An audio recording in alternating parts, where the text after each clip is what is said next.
இயேசு கிறிஸ்துவின் இனிதான நாமத்தினாலே இந்த புதிய நாளிலும் தேவனுடைய ஜீவனுள்ள வார்த்தையின் மூலமாய் உங்கள் ஒவ்வொருவரையும் சந்திப்பதில் நான் கர்த்தருக்குள் மகிழ்ச்சி அடைகின்றேன். சங்கீதம் 128:5. கர்த்தர் சீயோனிலிருந்து உன்னை ஆசீர்வதிப்பார், நீ ஜீவனுள்ள நாளெல்லாம் எருசலேமின் வாழ்வை காண்பாய். Psalms 128:5.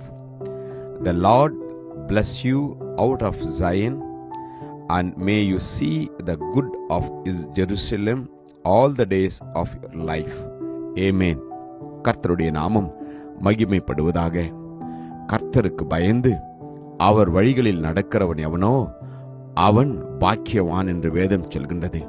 அது மாத்திரமல்ல, கர்த்தருக்கு பயப்படுகிறவர்கள் இவ்விதமாய் ஆசீர்வதிக்கப்பட்டிருப்பார்களாம்.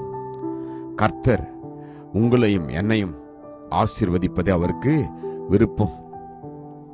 ஜீவனுள்ள நாளெல்லாம் நீங்களும் நானும் நன்மை செய்கிறவர்களாயும் அவருக்குள் நற்கிரியைகளை செய்கிற பிள்ளைகளாகவும் நாம் வாழ்வது அவருக்கு விருப்பமுள்ள வாழ்க்கை.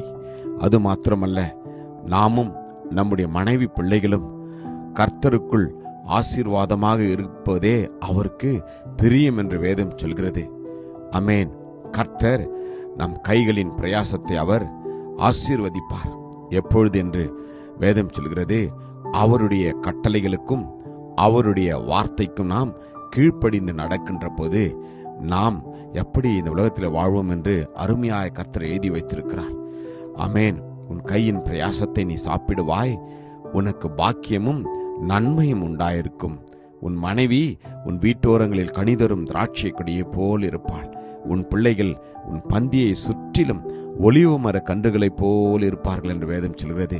எனக்கு அன்பான தேவஜனமே, தேவனுடைய வார்த்தையின் பிரகாரமாய் வாழ நம்மை நாம் அர்ப்பணிக்கின்ற போது, அவருடைய கற்பனைகளை நாம் கை கொள்கின்ற போது, அவருக்கு பிரியமாய் நாம் நடக்கின்ற போது, பரிசுத்த ஆவியானவருடைய அபிஷேகத்தால் நிறைந்து தேவனுடைய வல்லமையினால் நாம் அபிஷேகத்தால் நிரப்பப்பட்டு தேவனுடைய வார்த்தையின்படி கிறிஸ்து எப்படி இந்த உலகத்தில் வாழ்ந்தாரோ அவ்விதமாய் நாமும் நம்முடைய குடும்பமும் வாழ்கின்ற போது கர்த்தர் நிச்சயமாய் நம்மை சீயோனிலிருந்து அவர் ஆசீர்வதிப்பார். ஜீவனுள்ள நாளெல்லாம் நீங்களும் நானும் நிச்சயமாய் சுகித்திருப்போம். கர்த்தருடைய ஆசீர்வாதத்தின் ஐஸ்வர்யம் நம்மையும் நம்முடைய குடும்பத்தையும் நிச்சயமாய் நிரப்பும். ஜீவனுள்ள நாளெல்லாம் அது நம்மோடு கூட எப்பொழுதும் தங்கியிருக்கும். ஆமென்.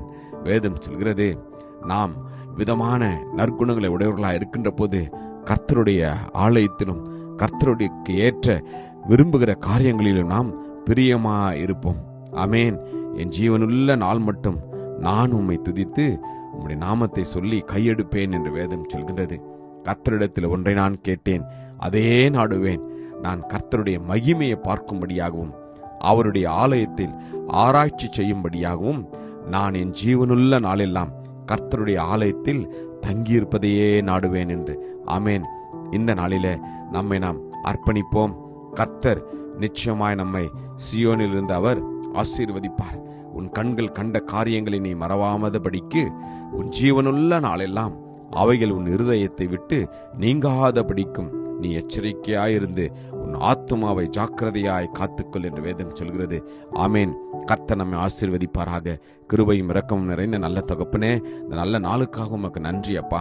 ஜீவனுள்ள நாளெல்லாம் நாங்கள் ஆண்டவரே உம்முடைய ஆசீர்வாதத்தினாலே நிரப்பப்பட்டிருக்க எங்களை அர்ப்பணிக்கிறோம் அப்பா. உம்முடைய வார்த்தைக்கு பயந்து உம்முடைய வார்த்தைக்கு கீழ்ப்படிந்து வாழ்கிற பிள்ளைகளாய் இந்த நாளில் எங்களை அர்ப்பணிக்கிறோம் ஆண்டவரே. சீயோனின் ஆசீர்வாதத்தினாலே எங்களை நீ நிரப்புவீராக.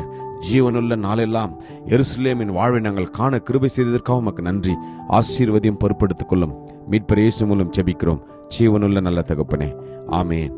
ஆமென்.